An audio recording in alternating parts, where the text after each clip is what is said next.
on, everyone?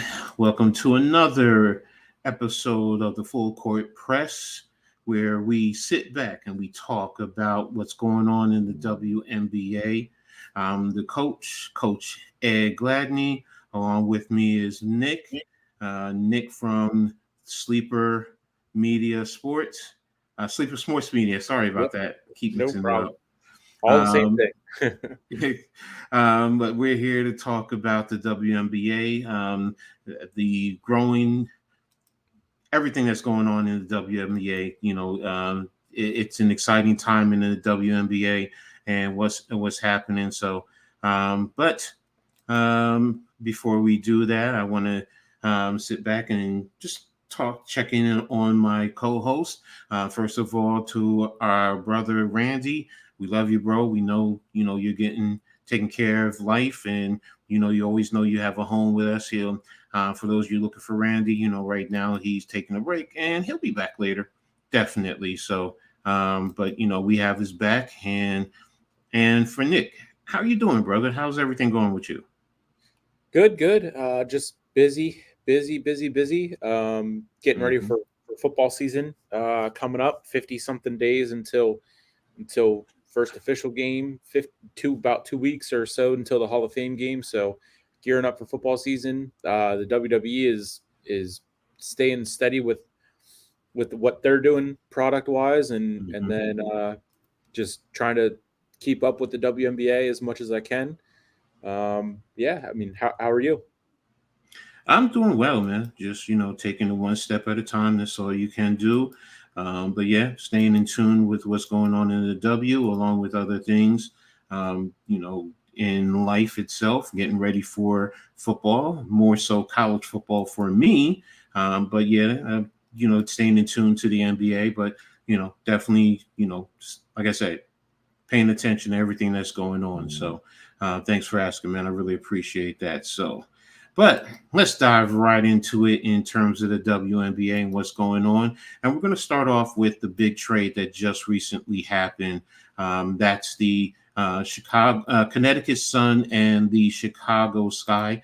They just completed a big trade yesterday. And that trade is Chicago sends Marina Mabry to the Connecticut Sun. And in return, Connecticut sends Rachel Banham, Mariah Jefferson, a 2025 first-round draft pick, and the rights to swap the 2026 first-round draft pick.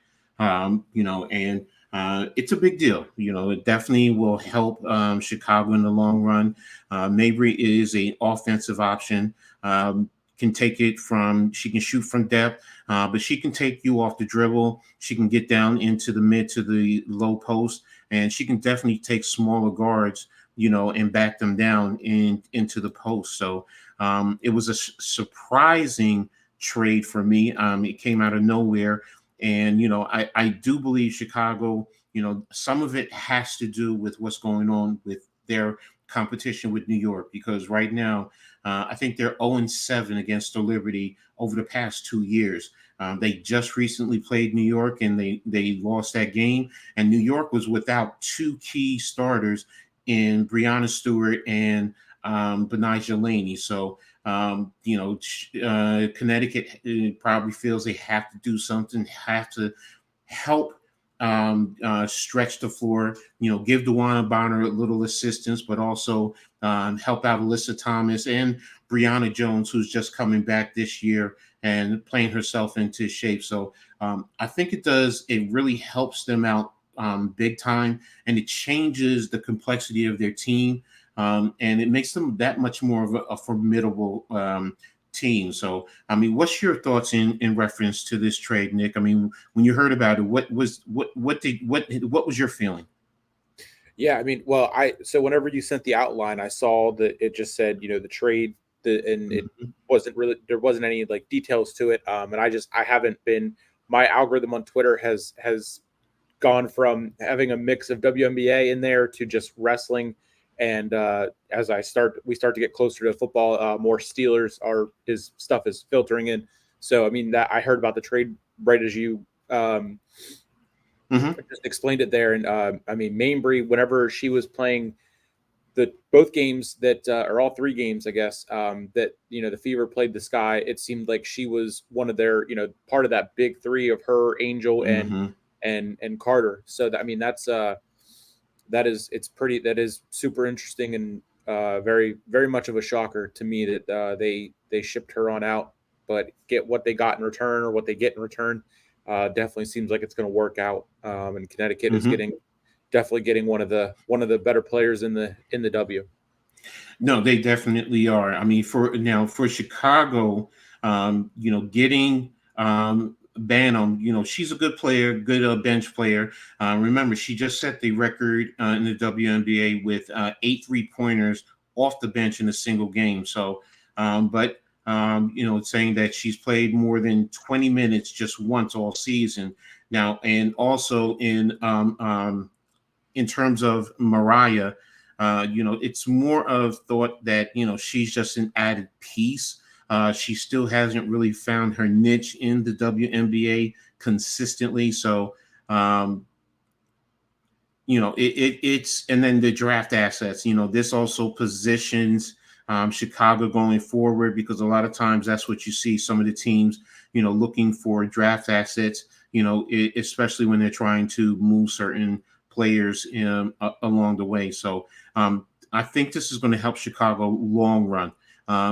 Especially because they're trying to hold on to that number 2 seed, especially because we'll get into the power rankings and the standings a little bit later, but you have teams that are behind them that are creeping up.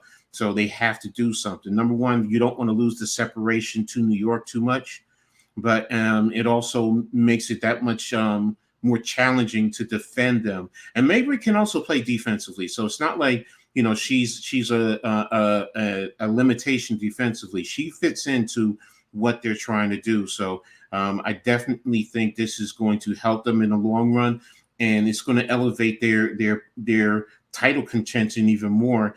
And to be honest with you, they are a threat now, even more so to New York.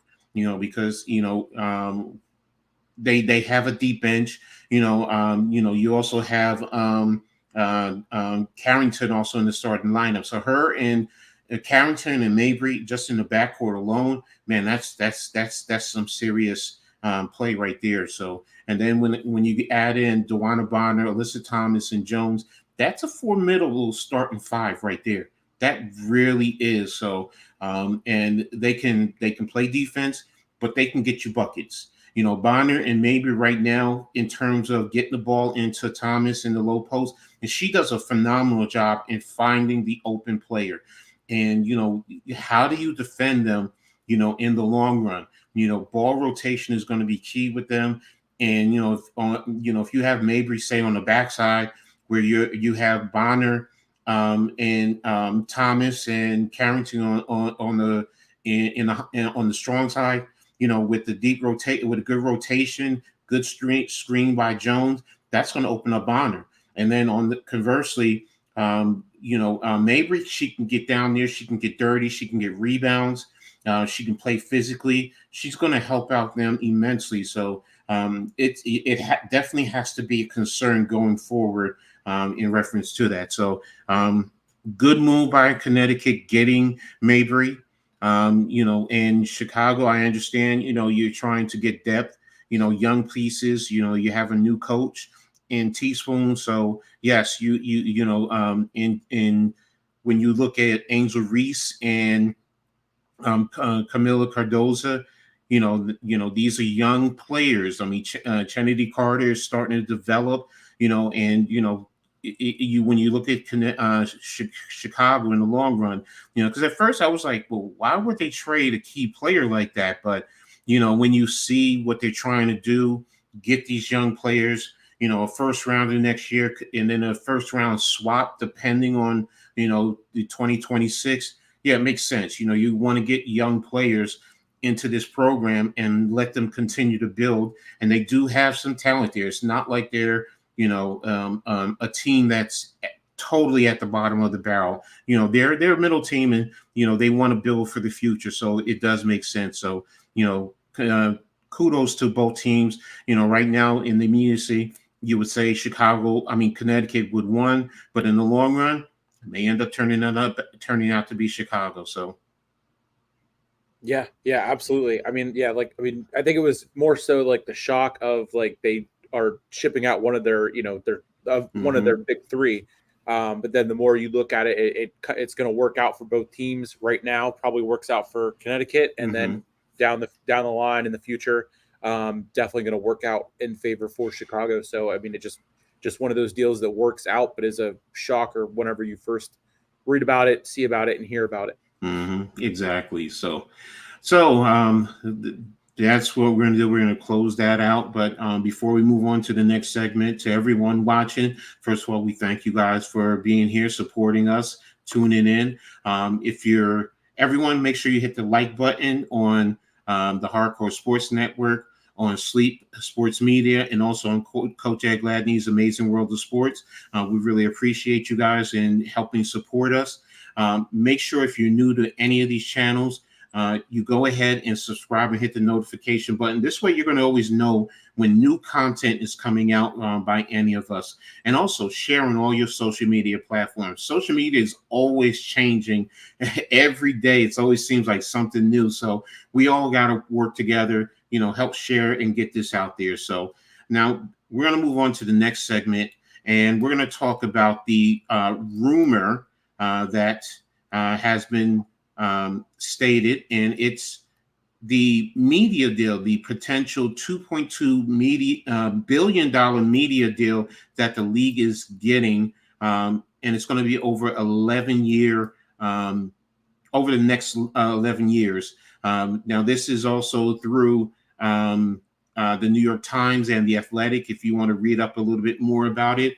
But with the NBA, and the NBA was, my understanding is they were a contributor in helping negotiate this deal for the WNBA, so that's big. I mean, it's an average of about $200 million per year. So that's going to be big. I mean, this deal, it was reached an agreement with Disney, NBC, and Amazon. So I'm sorry, that's the NBA's as well as the NBA. You also had NBC, ESPN inclusive in there. That's what I was looking for. ESPN, NBC, and Amazon will have their own WNBA packages in terms of this. So it's a big deal. It's a big deal in terms of providing the coverage for the WNBA. They see what's happening right now with the women's game. Everyone is tapping into what's happening. I mean, look what's happening with, you have your moneymakers now. Everyone's tuning in to watch, Caitlin Clark, Angel Reese, Camila Cardoso, Cameron Brink before she got hurt, and of course the other women, Asia Wilson, Brianna Stewart. We can go down, Sabrina Ionescu, Jewel Lloyd. We can go down to all the primetime players that are in the WNBA. And this is well deserving. It is needed. That money is, that's going to help grow this sport. That's going to, number one, which is one thing that I've always harped on, is the players getting more money. The top players in the WNBA are getting $270,000. But when you look at the NBA, you got players tops getting $50-60 million. So, this is a big deal. Now, yes, it's not $76 billion, but $2.2 billion speaks volumes.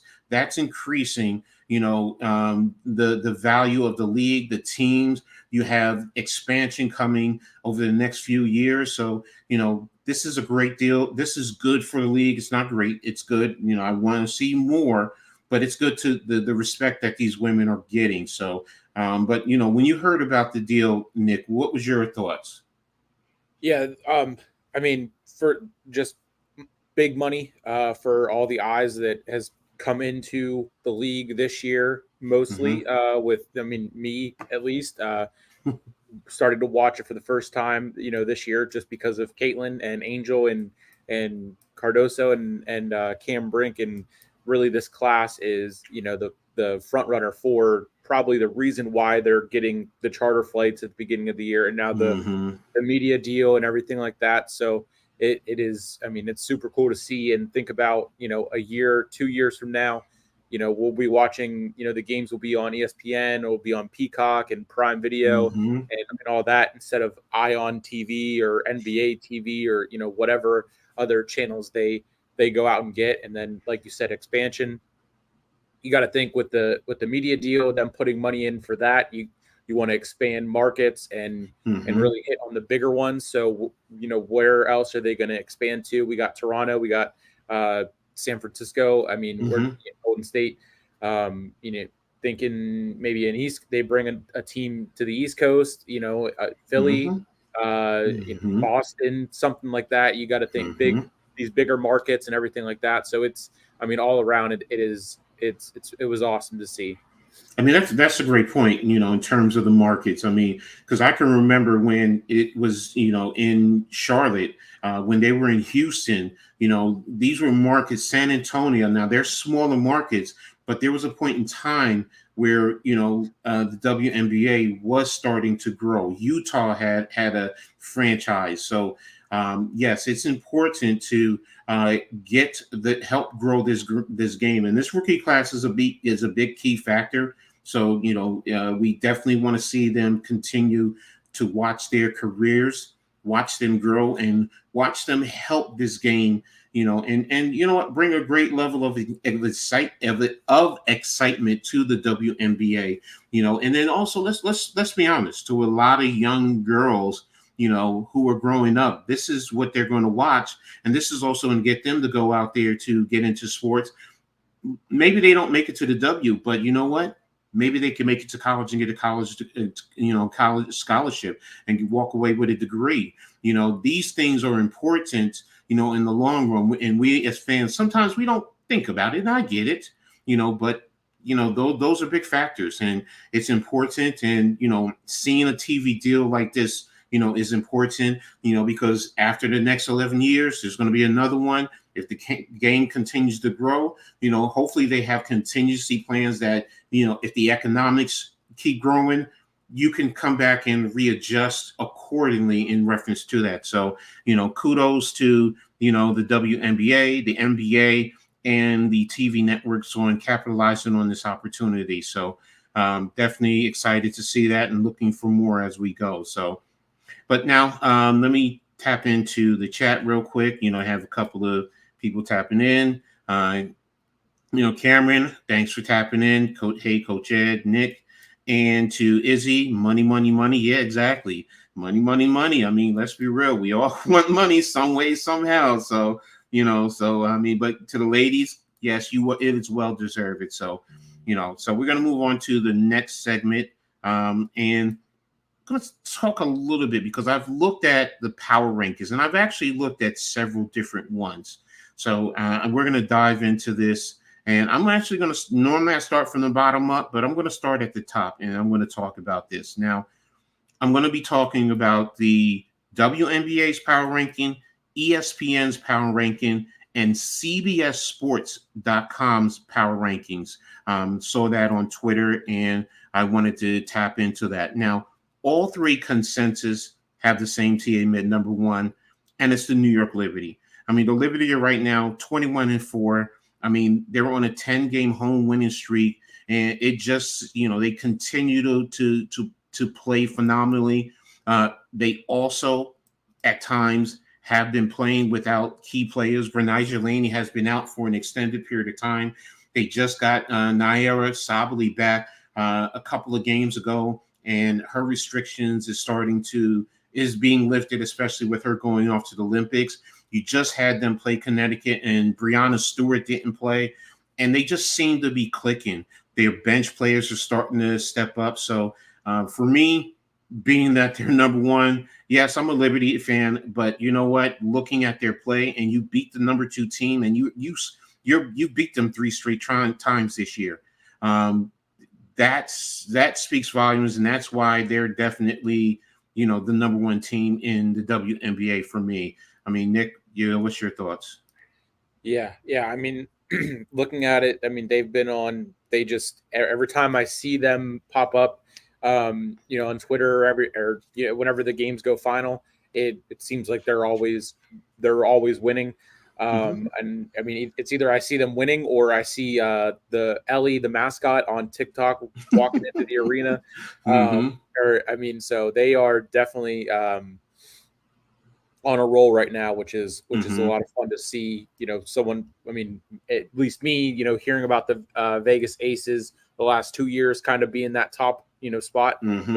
It's cool to see someone, a new team, especially Liberty. They the Commissioner's Cup last year, and then in the Mm-hmm. finals. So it's cool to see them kind of get over that hump and be back to with that vengeance type of mentality.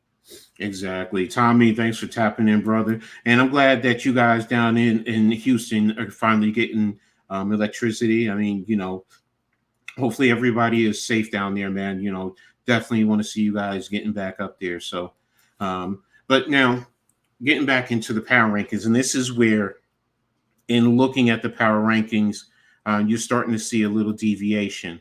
In terms of the number two teams, the WNBA has Connecticut, who is at 18-5, and ESPN has Connecticut also at 18 at number two. Let me just double check that. Yeah, it was in Connecticut. But when I go to CBS Sports, they actually have a surprise team at number two, the Las Vegas Aces. Okay. That Yeah. caught me when I saw that. When I saw that they had the Las Vegas Aces. Now look, Las Vegas is on a roll too. They're starting to get back. They got their key piece back in Chelsea Gray. So that's a big factor. But I wasn't expecting them to be at number two already. By season's end, competing for the number 2, 3, 2, 1. Yes, but already. But you know what? When you sit down and you look at their record and look at what they're doing, makes sense. They're 16-7 right now. And last week they beat the Storm, they beat the Dream, and they beat the Mystics. So it's, and I think they just played the Sky, if I'm not mistaken. Yep, they played Yeah, them on Tuesday. yeah.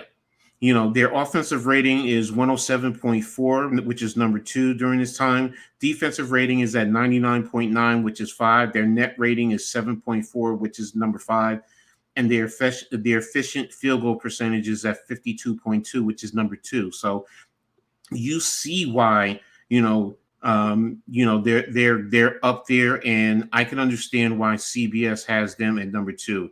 I mean, but what's your thoughts, Nick, in terms of the Aces being at number 2 in the CBS Sports, but in WNBA and the ESPN rankings, they're at Connecticut is at number 2. What's your thoughts?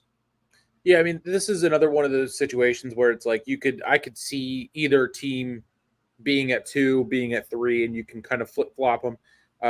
Given that Connecticut is on a roll, Mm-hmm. Vegas has found their ground again after losing however many they lost in a row, and we're on shaky ground for a little bit. I don't have an issue with it with either Connecticut at 2 or Vegas at 2, and then the other flip flop at the other two teams at 3. Seems like the top 3 are pretty much the top 3. You could even go to top 4 being the main top 4 and just flip flop and switch out the teams from week to week and shake everything up Mm-hmm. as the season goes. But it's pretty cool, smart to look at CBS and their power rankings, since for the most part I think for the first couple episodes we've only really looked at either ESPN Mm-hmm. or the Mm-hmm. WNBA and how they do their power rankings. So it does shake up whenever CBS, if they post theirs on Sunday and Mm-hmm. ESPN posts theirs on Monday, and then it's the games after that aren't there, so everything is, all the lists and everything like that are going to be different, but for the most part either team could be in either 2 or 3, and I don't have an issue with it. No problem. What's up, Chad? What's up, Coach Ed? Clap, clap, smack, smack, jelly cakes. And Nick. Yeah, you're right, Nick. Clap, clap, smack, smack, baby. You know how I do. You know how I do. So, but yeah, getting back to the power rankings, yeah. And guess what? CBS has Connecticut number 3, while the ESPN and the WNBA has the Aces at number 3. So, you know what? I'm with you. It doesn't matter with those teams. Who's at 3 or who's at 2. They're pretty much solidified in reference to that. So I agree with you. In that regard. So now when we get to the number 4 position, this is a little bit tricky. Okay, the WNBA has Minnesota at number 4. CBS has Minnesota at number 4. And ESPN has the Seattle Storms at number 4. So that was like, okay, I can see that. So, and you know what? I do understand either one of those at 4. They're pretty much, been playing consistent ball all year round. Let me see. Minnesota is at 16-8, and Seattle is also at 16-8. So, whichever one, you want to go with, whoever's probably highest at that point in time does make sense in reference to that. So, what's your thoughts, Nick? Yeah, this is another 2 teams that can flip flop, and I see on the WNBA, the Storm, their previous rank was 4, so they're flip flopping from week to week. I mean, the Storm, they just had, I think, a stretch of 9 or 10 home games, so going 7-2 over that, you got to think that would help them stay in either 3 or 4 in the spots for the power rankings. And it's just it's the same thing as Connecticut and Las Vegas. You can flip flop them at 2 and 3. You can kind of flip flop Minnesota and Seattle at 4 and 5. It's been the consistency for the last couple of weeks that we've been doing this. So no issue there. It's just CBS can say this, ESPN can say that. WNBA can do this. It's just all going to fluctuate and change throughout, but it's pretty much both teams are where they're supposed to be at. Exactly. So, but hey, kudos to these teams. They're continue to perform, and they're getting positions right where they need to be. Now, going on to number 5 in the CBS, Seattle Storm is at number 5. WNBA, Seattle Storm is at number 5. The ESPN, we have a shocker here. You ready for this? Number 5, they have the Indiana Fever. Okay. Which, that was a shocker to me. That's a major shocker. Yeah. So Indiana's 11-14. So, they just beat Dallas. No, they're 12-14 with the win at Dallas. No, wait a minute. No, they lost. No, they lost. They lost last night. Yeah, they lost. They lost last night. 11-15. So now again, maybe this changes because this publication for the rankings, this came out on the 15th, which was so it's a couple of days ago. So but again, that was for me was a surprise. That was the biggest surprise. I said Seattle, Minnesota, those are going to be the teams that are going to be there, to see Indiana, there already, I mean, and they don't get me wrong. They have been playing very well. So it's not like they're, being 5 is it's a surprise, but their play has been saying that, they're an improved team. They're a team to be reckoned with. If you're watching, Aaliyah Boston is now getting into a flow. Caitlin Clark has developed a level of continuity. Kelsey Mitchell, what can you say? I mean, this team is starting to become a formidable team for this year as well as going forward. So, I knew you would be, pleased with that one, with them being ranked 5 on the ESPN rankings. So, but okay, go ahead. The floor is yours, bro. What's your thoughts with that?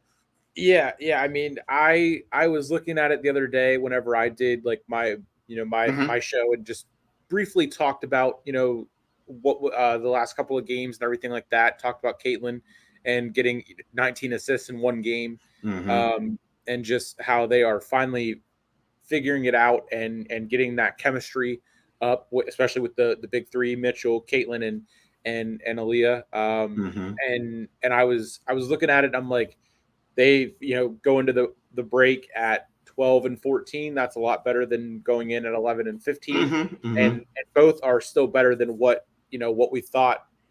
Whenever they were 0-7 or 1-6 or whatever it was at the start of the year. So it's like they've turned it around, and I'm happy with where they're at.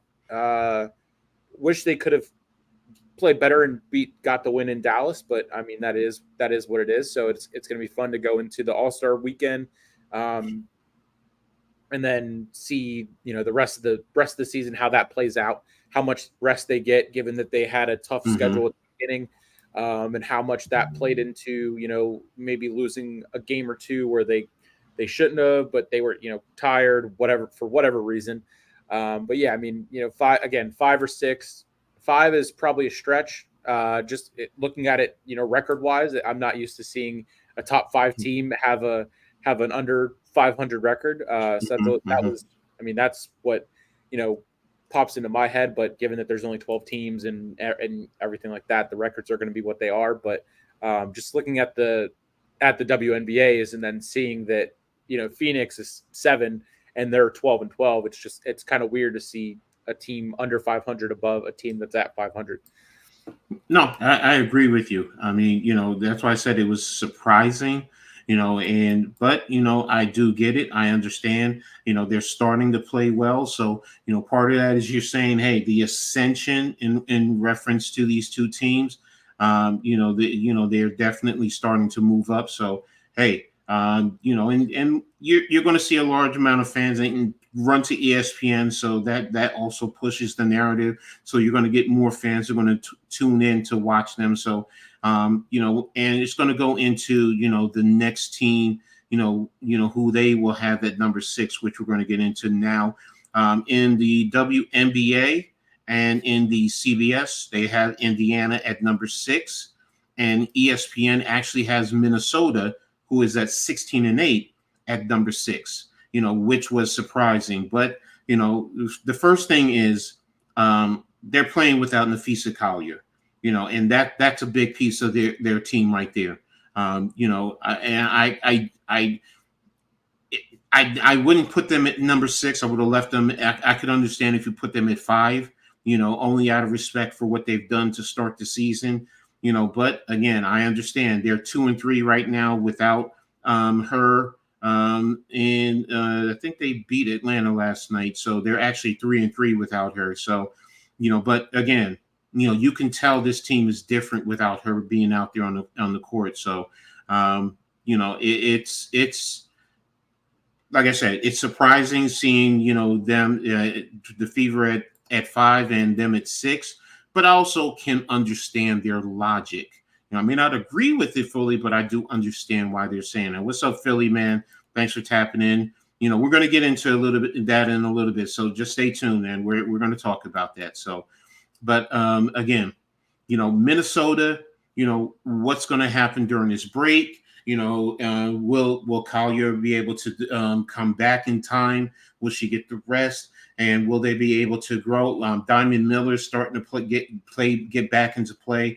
She was coming back from an injury, so they have a lot to work out to fix. But if they do, then I'll be honest with you. I think that they're going to really fight hard to get back into contention for a WNBA championship. That's the biggest thing for them. So. But we're going to move on right now to the number 7. And you touched on it a little bit in terms of the WNBA and ESPN, as well as the CBS. They all have the Phoenix Mercury at 12-12 at number 7. And the way they've been playing, which is 500 ball, I get it. I really do get it. And it does make sense, and it's hard. I could also understand if you said, with the talent, with some of the top 3 that they have, if you want to throw in Sophie Cunningham as a top 4, because she is a very good WNBA player. When you talk about Brittany Griner, when you talk about Diana Taurasi, when you talk about Ed, she's from Rutgers. How are you going to forget her like that? Why am I forgetting her? Sophia Kalia Copper. Sorry. When you talk about those 4 players, you're expecting a little bit more from them. 1200 ball is not what you would expect from Phoenix. So I do understand why they're positioned at number 7, and it does make sense. So but hopefully they can reposition themselves after the break. We'll see what happens. Tarasi, I want to see what's happening. Is she going to be down for any extended period of time? That's going to be a big factor, because I know right now she may not be on the Olympic team. I know she's dealing with little injury, so we'll see what happens going forward. But now, if we move on to the number 18 in CBS Sports, in the WNBA, and in the ESPN, they all have Chicago at number 8 at 9-14. They've been inconsistent. They definitely have talent. So I do understand that. I'm going to be paying attention going forward, especially now after the trade. What type of impact will that have in losing Mabry? But we'll see. I'm sorry, I didn't ask you about Phoenix. What's your thoughts about Phoenix at number 7? Yeah, no, everything that you said, they definitely are, playing the records 500, and that's the kind of basketball that they're playing. Both the games against the Fever, the last two, they just lost to the Fever 95-86. I think that was the game where Caitlin had the 19 assists. So yeah, you hit the nail on the head. So I don't really have much else to say or add on to what you said. The talent they have, you would think that they should be playing. Their record should be better than what it is for the talent that they have in their their top 4, top 3. So yeah, it is them at 7 is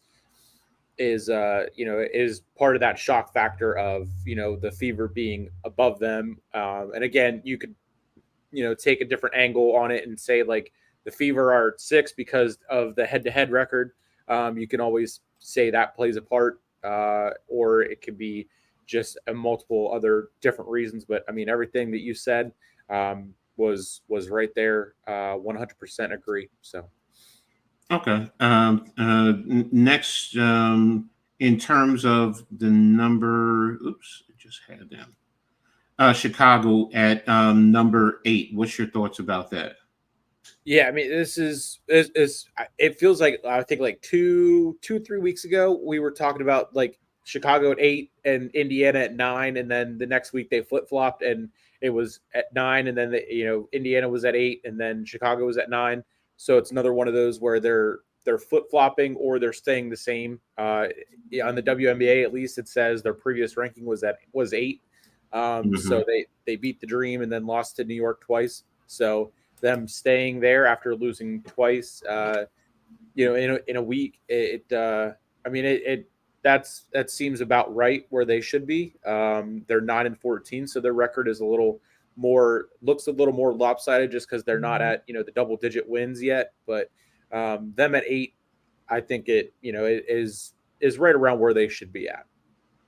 Okay, no, I agree with. I definitely agree with that. So, and next up, in terms of, okay, sorry, I lost the screen for a second, guys. I do apologize about that. Let me get this back up. Okay, and in terms of the number 9 team in terms of the ranking, the WNBA has the Atlanta Dream. ESPN has the Washington Mystics, and CBS has the Los Angeles Sparks. So there's a big differential there in reference to those teams. Just to give the records, Washington is 6-18.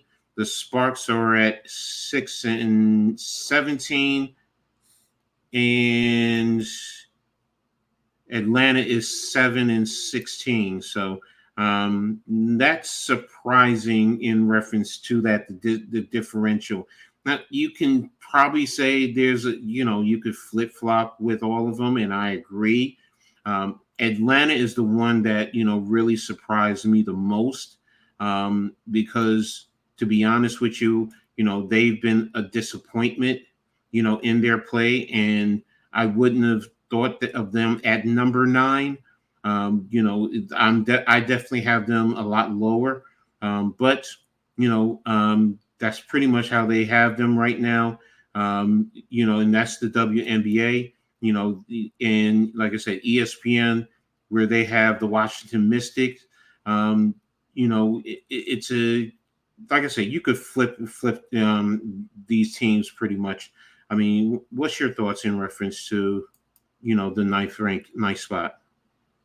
Yeah, I mean, it like you said that you could probably flip flop these three teams, even the bottom four team. I mean, well, Dallas is probably holding down the 12 spot really well, given that they're about to right there at nearly 20 losses already on the season. I mean, all four of these the bottom teams are, but I mean, Dallas I think is holding that 12 spot right where they should be. I mean, the WNBA has them previous ranked at 10. So for them to drop, two spots and then you can still flip flop, either Los Angeles, their season's kind of really went downhill once Cam Brink got hurt, and then Atlanta just hasn't been. Atlanta and Washington, but I mean Washington has flipped it. They were on the losing streak, and then they got the win, and now they're, I mean, still 6-18. That's no record to be happy with. None of the bottom four of the teams should be happy with that record. So really any one of these teams can 9 through 12 you can kind of really 9 through 11 you can switch in and out week to week and really be right where they should be. And this one with since you talked about that, because I'm just going to group them all together. The WNBA has Atlanta at 9, Washington at 10, Los Angeles at 11, and Dallas at 12. The ESPN actually has Washington at 9, Los Angeles at 10, Dallas at 11, and Atlanta at 12. And ESPN actually has Los Angeles at 9, Washington at 10, Dallas at 11, and Atlanta at 12. So, it's a give or take, with all these teams, who, you think, should be there. To be honest with you, you can make an argument for all four of them. They can all, to be honest with you, I could see if they said they're at 9, they're all at 10, they're all at 11, they're all at 12. They're pretty much there all together. So grouping them, like you said it best, grouping them together, they're all pretty much, they haven't been playing inspiring basketball. Los Angeles losing Cameron Brink. Dallas, to be honest with you, you're seeing how important Satu Sabally is. Washington also, Elena Delle Donne, one of the elites in the league. Atlanta, with Ryan Howard, I mean, dealing with injuries, coming back, trying to play back, key players on these teams are have been missing or are missing, and it impacts the play. So let me catch up on the chat. Chad said he has Caitlin winning. Eric Walls, thanks for tapping in. G Nation Lou, thanks for being here, bro. Peace and blessings to you, brother. Subscribe and stop ninja watching. Yeah, there you go.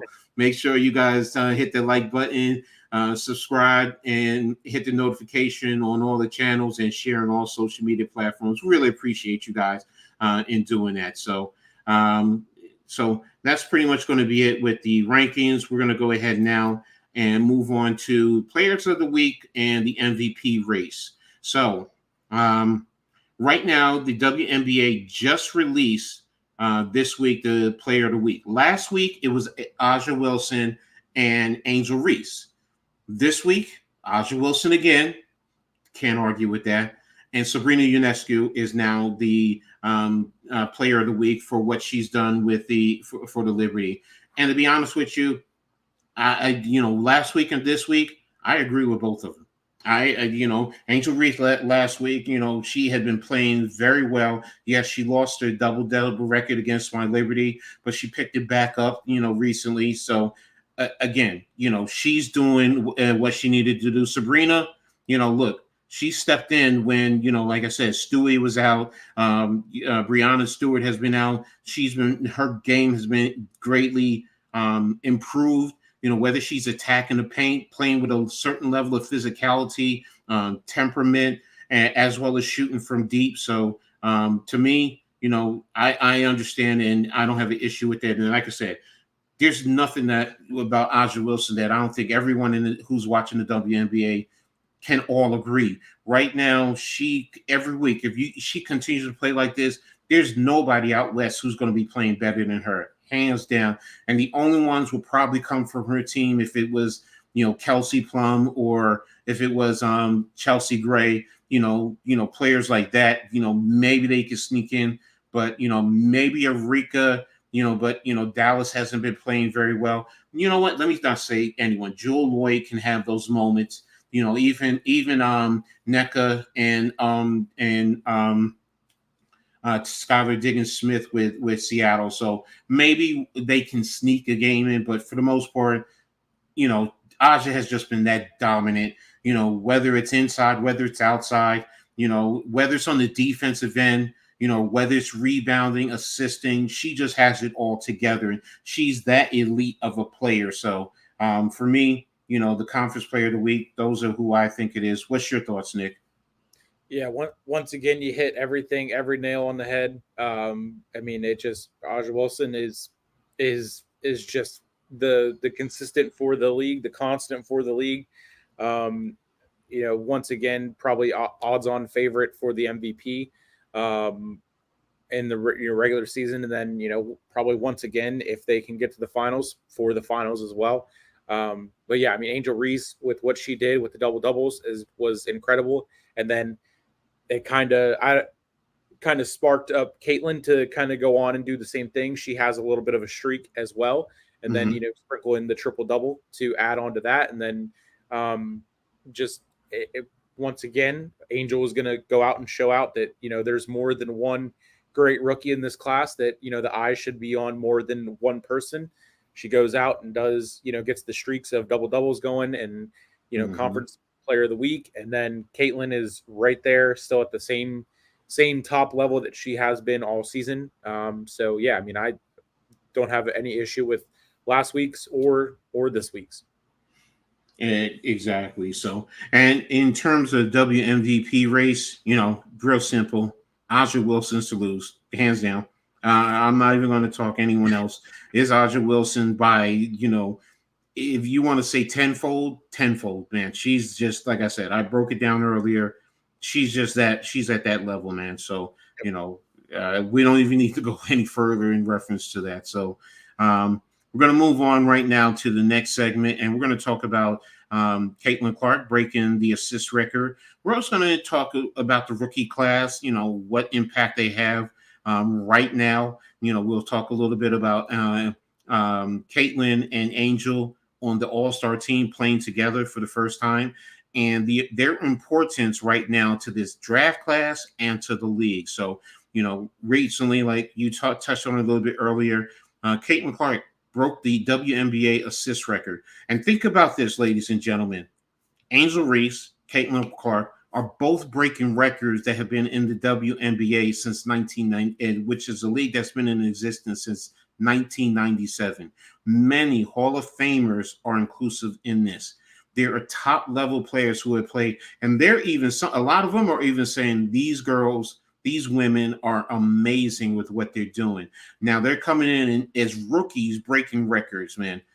That's something that first and foremost has to be respected. But, for Clark to get the 19 assists, man, that's amazing. I mean, that speaks to, her starting to see the court a lot better than when she first started. She still has to work on her turnovers, but she's seeing the court very well. She's developing a level of continuity with her and Aaliyah Boston, and as well as the rest of her teammates. I don't want to just leave any of her other teammates, out in the cold. She is playing at a high level. Nick, you watch them on a consistent basis every week. Go ahead and speak to the record and what she's doing with that team out there. Yeah, I mean, it's showing that the chemistry is building with this very, very young team. The turnovers, like you said about, there's a lot of people that are like, okay, well, the turnover, she's also broke the league record for turnovers within the first however many games. And for the majority of them, I would say they're probably more so on her teammates and not making the plays. Christy Wallace specifically, other players that struggled and then were in and out of the starting lineups, in and out of playing in general. But I mean, her and Aaliyah Boston are finding that chemistry that you would really want to see the last year's Rookie of the Year and hopefully this year's Rookie of the Year have build up and spark that as they try to make a run. I mean, the assist record is you can say, I mean, to me, I mean, yeah, I'm a Caitlin Clark fan and a Fever fan, so it's like I see her doing these double doubles and having more assists than rebounds, and then you see Angel Reese who just is getting the rebounds and everything like that, and people are going to say, well, she's getting her own rebounds because she can't finish whenever she's inside and put get them to fall. And 16% of her rebounds are from her. So it's like, how are her double doubles more impressive than Caitlin's double doubles? And it's one of those things where you got to think that Angel's going out there and doing this, so then Caitlin is going to go out there and not only score like she scores, but then get the ball out to her teammates like she talked about as she was drafted and said that she was excited to be able to set up and get her teammates to score. And now it's showing with her 19 assists in one game. Well, you know what, you talked about the argument between each of them with their double doubles. The thing I will say with Angel, where she's getting 16%. Also, you have to factor, and they're both facing formidable competition, but Angel is at 6'2", so she's going up against 6'4", 6'5", 6'6", 6'7" players. So that also has a factor. But when she fights for her rebounds, that's the tenacity. Now, Caitlin has the tenacity, but she's more consistent with her outside shooting, and it's a different game for her, as well as her creativity. Angel doesn't have that per se. So I mean, in terms of creating off the dribble, so she just has to fight. Her skill set is totally different. So and then you talk about the double doubles. Then you also have to factor in Angel had a consistent streak, which she broke Candace Parker. So they both should be respected. Yes, you want to try and compare them to say because they're coming in together, and I get that. But the thing that I just want people to stop doing is disrespecting the other just because you're a fan of the other. Look, you know what? You may not like one over the other. Okay, fine, but respect their games. It's like for me, I saw Larry Bird and Magic Johnson came in, and they both were amazing. Yes, some people were fans of Larry Bird, but they weren't discrediting Magic Johnson. And others were fans of Magic Johnson, like me. I was not discrediting Larry Bird. I respected his game. And that's what I think fans need to do. You want to speak up about who you like? You want to speak up about Clark? Great. Speak up for her. Talk about what she's done, but don't discredit Angel Reese. And conversely, don't discredit Caitlin Clark just because you're supporting Angel Reese. They both are important to what this league needs.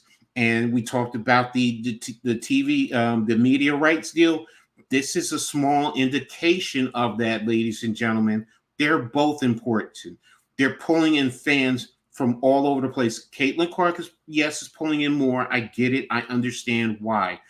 I understand those fans who are fans of Angel Reese and they feel a little apprehensive or, dare I say, disgruntled because you feel that Caitlin Clark is getting more. But if more people want to see her, you got to respect it, man. Game got to respect game. Plain and simple, baby. And that's the reality. So, and that goes into the next point, the importance of this class, man. If Cam Brink was here, you would also see her impact. You can see Rakia Jackson. Her game is starting to improve, man. She's getting comfortable. And that's the other thing. They're rookies.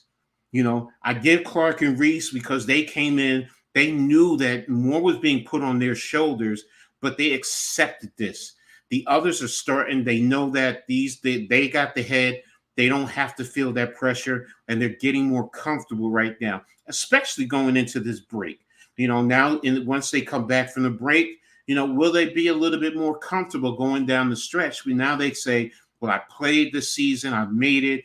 Now I can see that I'm a WNBA player. Now there's things that I could do going forward. So, they're important. Angel Reese and Caitlin Clark are important. Nick, I know you wanted to talk about their importance being on the All-Star team and those two playing together. Go ahead, take that lead. Go ahead, lead it off, baby. Yeah. I love what you said about the comparison of Magic and Bird. I was talking with London earlier a couple months ago, and he made the same comparison and gave me the idea to do a more in-depth comparison, writing an article about it. And this is Caitlin and Angel are the W's, Magic and Bird, and I love that comparison. And I watched the documentary that was in depth about that rivalry. So it's going to be cool to see, 5-10 years from now, a documentary about Caitlin and Angel's rivalry. And also you can, throw in their first time ever being teammates are as rookies in the WNBA in the All-Star game. So I think it's another fun angle that is going to really, send this, rivalry and them being the faces of the WNBA into the next level, into another whole nother atmosphere. And I hope that with them being teammates, we can see, the behind the scenes stuff at a practice or whatever, and see, them kind of showing that they don't hate each other. I know that there's been different interviews where Angel has said, well, I don't hate her, she doesn't hate me. We're just off the court. Are we friends? No, whatever. And just I just want to see, like you said, just start to drop this narrative of we have to put them against each other and just let them elevate the game as two great rookies and have a fun rivalry, but then see them competing on the court by just not this, but just how they play. So, but yeah, I mean, I made the point of comparing their double doubles, but I mean, like you said, I had the thought in my head, Angel is getting those rebounds with her teammate Cardoso, who's 6'4". So it's pretty freaking impressive that she's going out there and not only, everyone else that is on the other team, but, Cardoso is one of her teammates that she's out rebounding. So that's pretty damn impressive. Exactly. So, but one last thing about this, again, this rookie class is important because, what they're doing now, but it's also setting a foundation for classes after them, which is going to help elevate this game. This is why all of this is important in terms of the big picture for the WNBA. For the longest while, the women's game has been, thought of as second class, third class citizens. So, and to see them play the way they play, it's amazing. It's incredible. And it's important to raise the level, to keep drawing the young ladies into the game. I'm a girl dad, I'm a girl granddad, that's probably why I feel so passionately about this, because it opens the door for these young ladies to go out and play the game that they love and have fun and have a career with it, and later on, who knows, you're on TV talking the game, and showing your intelligence and helping others see the game from a different perspective. So that's why, to me, overall, this class is important, and it's not just about those two, it's about all of them, what they bring to the table. So, but we're going to move on to the, before I do that, you got wrestling tonight? Nope. I do not.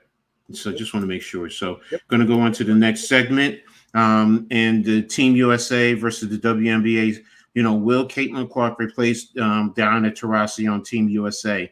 I've heard rumors. Diana. I don't know. Nothing was officially, but I've heard and I saw certain talking topics on Twitter, and I'm waiting to see. Will Caitlin Clark, if Taurasi is out, will Caitlin Clark take her place?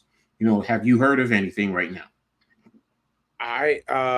Not I mean, besides whenever I read the outline and read your note about it, I haven't Hmm. seen anything. Okay. But like I said, my algorithm on Twitter has kind of cycled through Hmm. from seeing more and more, fever news and everything like that to, wrestling and the Steelers as we get closer to football. But yeah, I mean, I saw a rumor a month and a half ago that Brittany Griner was possibly going to be taken off, and Caitlin would be one of the ones to be the first one in if someone had to be Hmm. taken off the Hmm. roster. And I mean, at this point, I'm okay if she does get put onto the team, and I'm okay if she doesn't, Hmm. and then she can get the rest that she definitely Hmm. is definitely needed. So, like I said, I mean, she's going to have multiple chances to play for Team USA in the career that she's going to have. So missing out on the Hmm. first one isn't going to be too crazy. But if Tarasi can't go, then no doubt I think it should be Caitlin.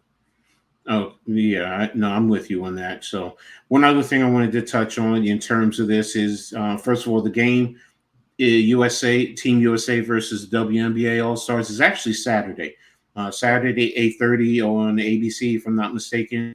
So make sure everyone tunes in. Here's one key factor: the Team USA is headed by Cheryl Reeves, the head coach of the Minnesota Lynx. The WNBA All Stars is actually going to be headed by Cheryl Reeves. For those of you who don't know, I'm sorry, Cheryl Miller. Sorry, Cheryl Miller is one of, if not the all-time greatest women's basketball player. Some have compared her to the Michael Jordan of the women's game, and it's that important, in terms of that, what she brings to the table. So it's definitely important. So let me get caught up on the chat real quick. Good evening, all live streamed. Thanks, Charles, for being here. Yeah, we always try and bring it every weekend, every week to you guys. So thank you. Really appreciate it. But yeah, getting back to the discussion point, in terms of Cheryl Miller, you guys really need to. She did talk about what Caitlin and Angel was bringing to the game and its importance. And it's very powerful, especially when you hear a Cheryl Miller, who's an all-time great. Seriously, an all-time great. If you've been following the women's game as long as I remember seeing her play at USC. I saw her, Cheryl Miller, and yes, her brother actually is Reggie Miller. And growing up, she used to kick his butt. She used to kick his butt in the family basketball game. So this is why I say she is a beast on the basketball court, and it's great that she's going to be a part of this. And I hope you guys, if you don't know, you do your research, get to see some video clips, but also see what and study what she's brought to the game of basketball, especially from the women's perspective, because she could also, back in the day, she could pretty much play with pretty much most men. Just maybe not down in the low post, but she's a 6'4" combo guard forward, and she could do it all, and she could dunk.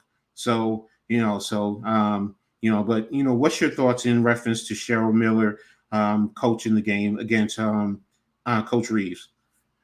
Yeah, I mean, like you said, if she's all of those things, I'm excited to see Caitlin and Angel, the two rookies, be coached and get to learn and pick her brain while they're doing the All Star weekend. And I would say I would think that's me as a new fan, and getting to see her for the first time since I haven't watched before Mm-hmm. that would be my big thing is seeing what it's going to do for Caitlin and for Angel and everyone else that is on the WNBA team WNBA. Exactly. So right now we're going to move on to the next segment. It's the upcoming games. Kind of touched on it. You have the NBA All Stars versus Team USA.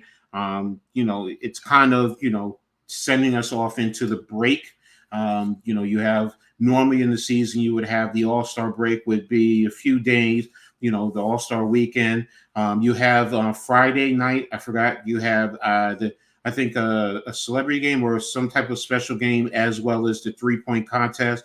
No, Caitlin Clark and Sabrina Ionescu will not be in the 3-point shooting. So it's sad, but I also understand.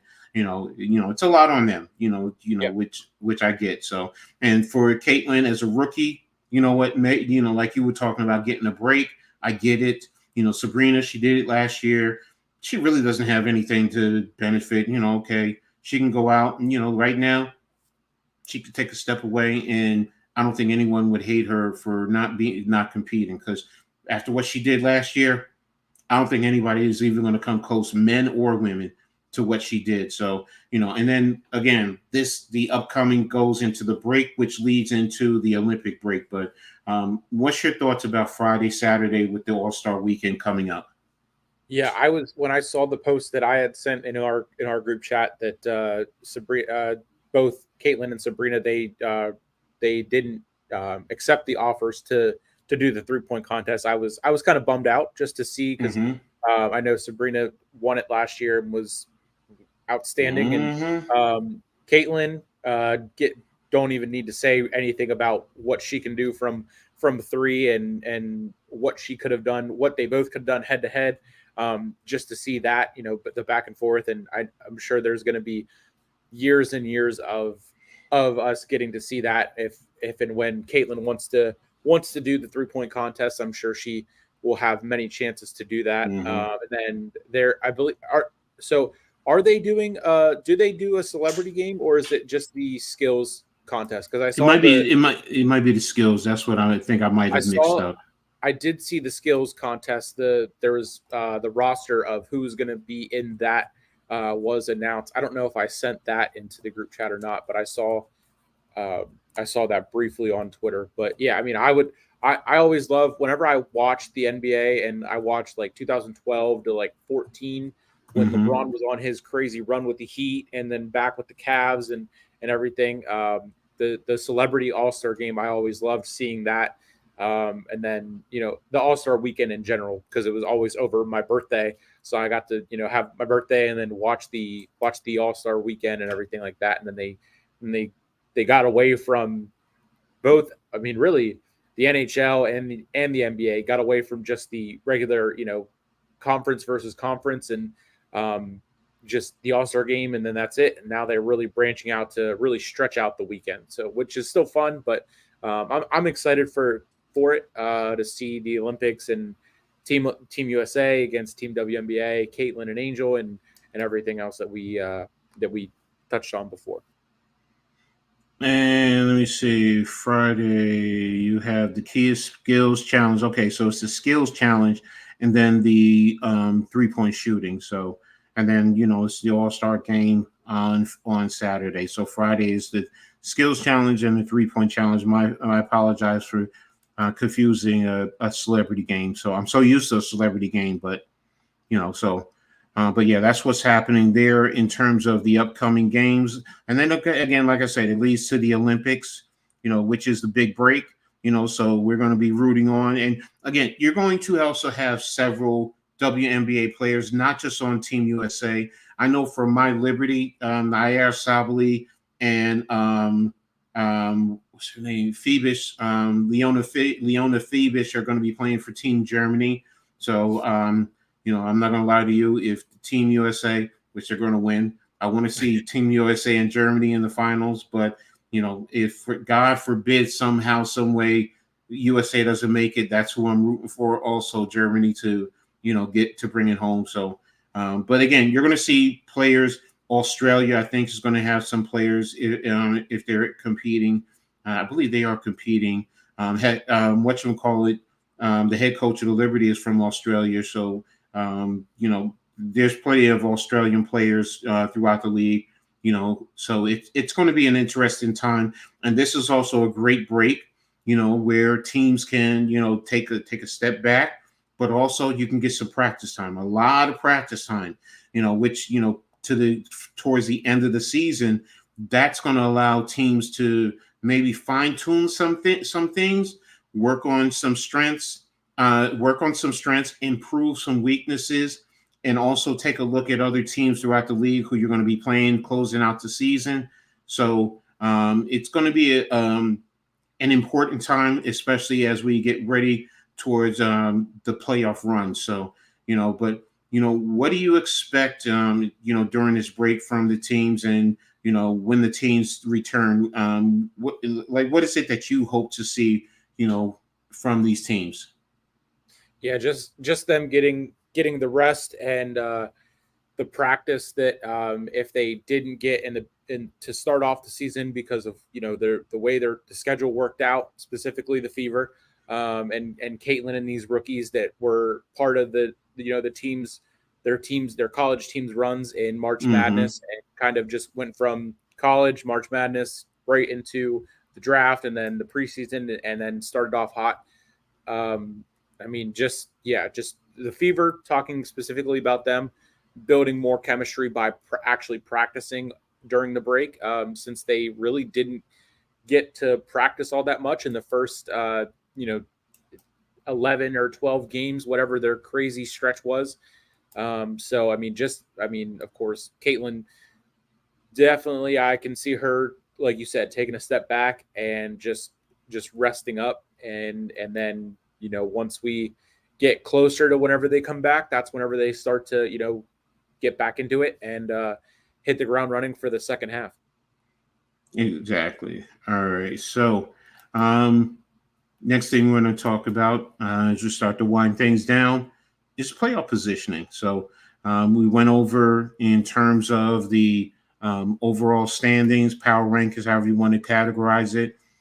Right now, the top 8 teams make the playoffs. So, um, right now, you're looking at the Liberty to the Sky pretty much are in playoff position, and the teams that are they're a distant ways off. They're probably about at least 3.5 or 3 games behind the A spots, which are the Dream, the Sparks, the Mystics, and the Wings. So if you go by, in terms of game behind, the Fever and the Sky are both 10.5 behind the Liberty, who are at number one. So, and usually it's 1 versus 8, 2 versus 7, so on and so forth. So, I do think it's going to stay about the same. The team I'm going to be watching is going to actually be the Sky.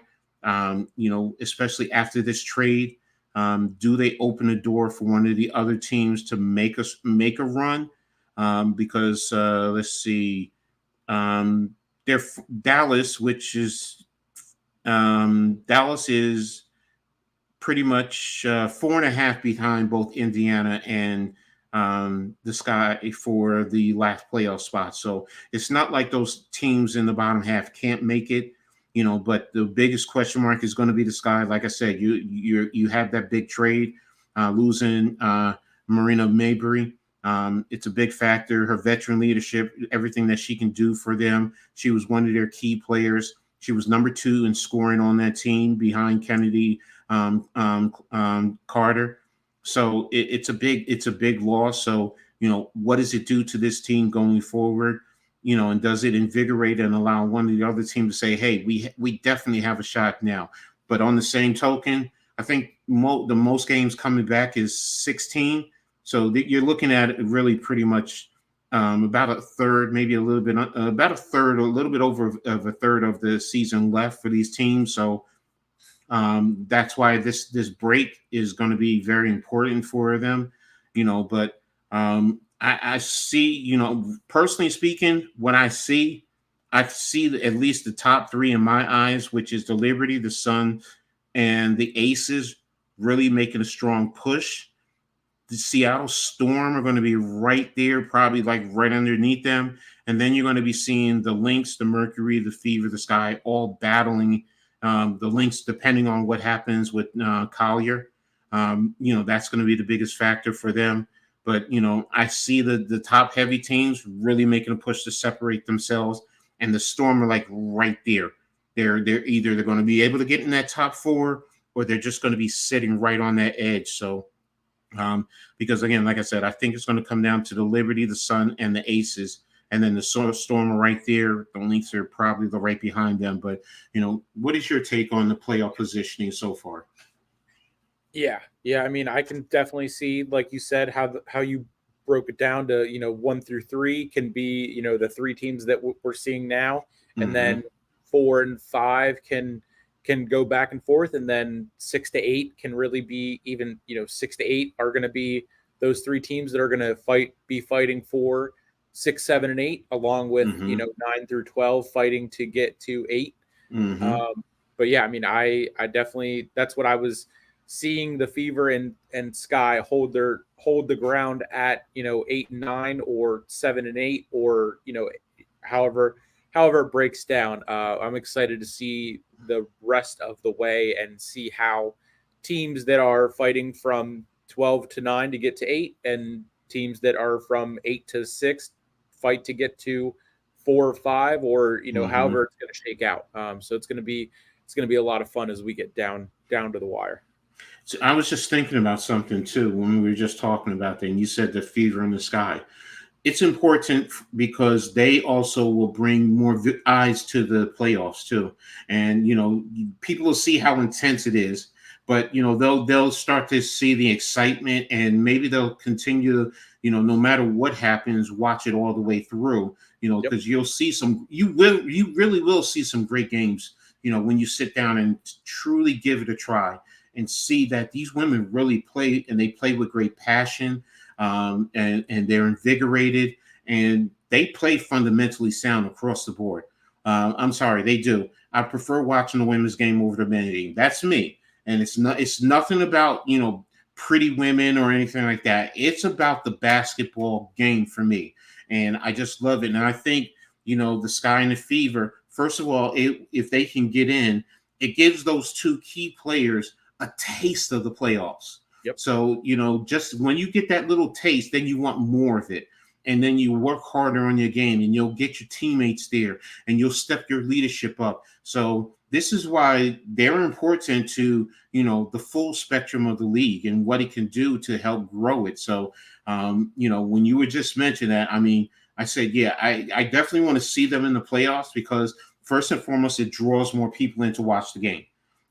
But then people can see the intensity and the passion and the play, and then you're like, oh, I want to see more of some of the other teams and the other women that are there. And then you just don't say, oh, Caitlin Clark, Angel Reese, and then that's it. You say, oh, wait a minute.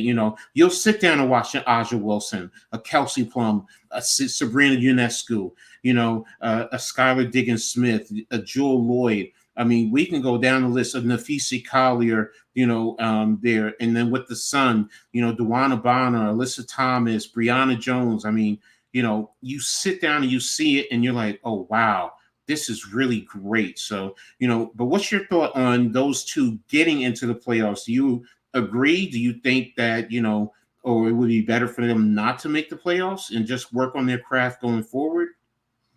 No, the way that the way they play and how competitive they are, absolutely not. They want to get in and they want to make a run. It would be, like you said, it would bring eyes if they both get in, and especially Mm-hmm. if they both get in at 7 and 8. Mm-hmm. The chances of them playing against each other in the playoffs are that much harder, and it makes that much more of a story if the Chicago goes in New York and they at 8-1 and they Mm-hmm. advance, and then same with Indiana. If they're 7 and they go into Connecticut at Mm-hmm. the 7 versus the 2, and they get the upset, I mean, it's going to turn everything up to an 11, and then the next round to a 12, and it's Mm-hmm. just it really makes for that type of story that you definitely want to wrap up their rookie seasons, and really the first season of getting the most eyes on the sport that has ever been in the history of the WNBA. Agreed. Exactly. So, but yeah, that's why right now these last few games are going to be, ladies and gentlemen. I'm telling you right now, get your popcorn, get your beer, get whatever it is, pizza, whatever it is you enjoy. Just get it and sit back and watch the last third of this season, man. The games are going to be that much better, even on the bottom half. I just said to you, look. The sky just opened the door for them by this big trade, so they can sit here and say, we have a chance. We have a chance. Let's get on our grind. Let's do what we got to do. And it's going to really step the games up. And the teams on the top end, they're going to say, look, I don't want to lose positioning, because New York is 2.5 over Connecticut.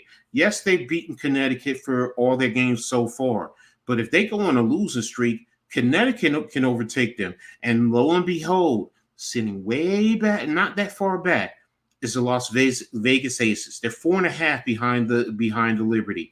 Don't forget, they're the two-time defending champion, and they want to make it a 3-time because no one has ever done that in the WNBA. So that's why this closeout to the season, it's not going to be a coast for the top teams. You're going to have to fight, and New York is playing the Aces twice in the second half of the season, one in Vegas, one at home. So, there's going to be games that, you're going to want to sit back and watch. Connecticut is going to play some tough games, to close out the season. So, the Storm are sitting right there. I believe the Storm also play the Liberty. Let me double check that. I think they play the Liberty They play the Liberty back, a home and away, back to packs to end out August and to begin September. So right there, that's going to be tough in itself. So, this is what I mean by, and this is for playoff positioning. And the Storm are 4 games behind the Liberty, so they know that they can make up ground. So again, it's not like the Liberty are that far ahead of the rest of the top of the league. And this is why the playoffs are going to be that much tough. We broke it down. You have your top, you have your middle, you have your bottom. But on the bottom, you just want the opportunity. On the top, you don't want to lose steam and then allow everyone to catch you. And then next thing you know, you're sparring. So this last half of the last third of the season, it's going to be real intense, and I'm going to really enjoy it. And I'm going to always be in tune to what's going on. So, if I'm here and there's a game on, you'll see me. I'm telling you, you'll see. Yep. Like right now, I'm looking at the summer league. So, it's always a sports game going on for me. So it's something I'm always looking, seeing what's going on. When that W is playing, yeah, you best believe, especially when my Liberty are playing. I've sat and I'm like, oh my gosh, I got a lot of Thursday games. But you know what? I'm going to do what I got to do. So, absolutely. Yeah. So, yeah. But any thoughts on what I just said in terms of the playoff position, especially on the top end? Yeah, everything. Agree with everything you said. It's going to be a lot of fun. I'm excited for it as someone who's watching it for the first year, for the first time. The playoffs. They're fun to begin with, but there's only 40 games, so every game is going to be one that counts, especially in the second half of the season. Like you said, Liberty and Vegas, they play twice. Chicago and Indiana, they play one more time in August. And that to all the playoff previews for the top 8 teams anytime they play is going to be a lot of fun. I do have a question though. How is it the play? Are they best of 3, best of 5? How do the playoffs work? I think let me double check for you. I believe the first series is a best of 3 WNBA playoff format, and then after that it's a best of 5. I'm trying to. I don't think they've increased it. Let me double check that for us right now. I mean, that's a great question. I'm glad you asked that.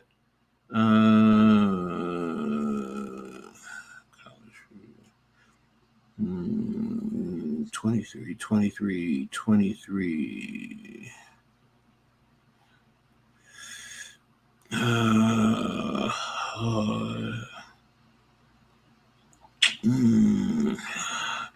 All right, I'm gonna look at last year's playoff format. All right, last year, okay, yeah.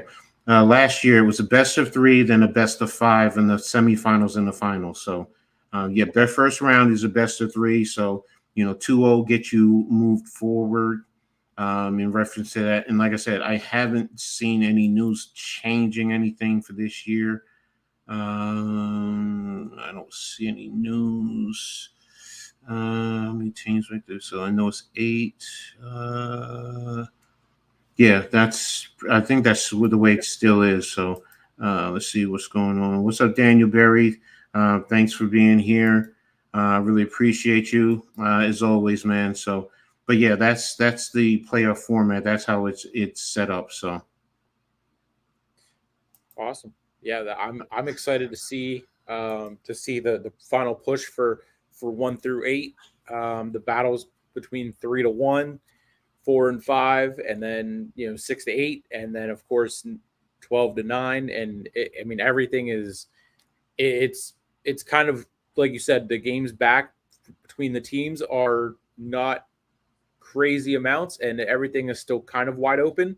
We have like the basic knowing which teams are going to be where, but everything is still very much wide open from the bottom to the middle, and then the top 3 can go all the way all over the place. So it's going to be a lot of fun. So, just to start wrapping it up in terms of closing it out, right now, like we said, they're going on a break. So, last games were played yesterday. Then you'll have the All Star weekend. And then from there, it's basically Olympic time. And that will go until August the 15th. August the 15th is when the WNBA will re up. So, right now we haven't decided if we're going to give you Olympic coverage or if we're just going to just focus on, just talking about what's going on in the WNBA, or you know what, if we take a break along with it. So just stay tuned to what's going on here with the Full Court Press podcast. More than likely we'll be in tune and give you a little bit of something. So whether it's all 3 of us or one of us, somebody will be here to just keep us all in touch with what's going on. So but before we get ready to get out of here, what do you have going on to up until next week? Tomorrow, SmackDown. Mm-hmm.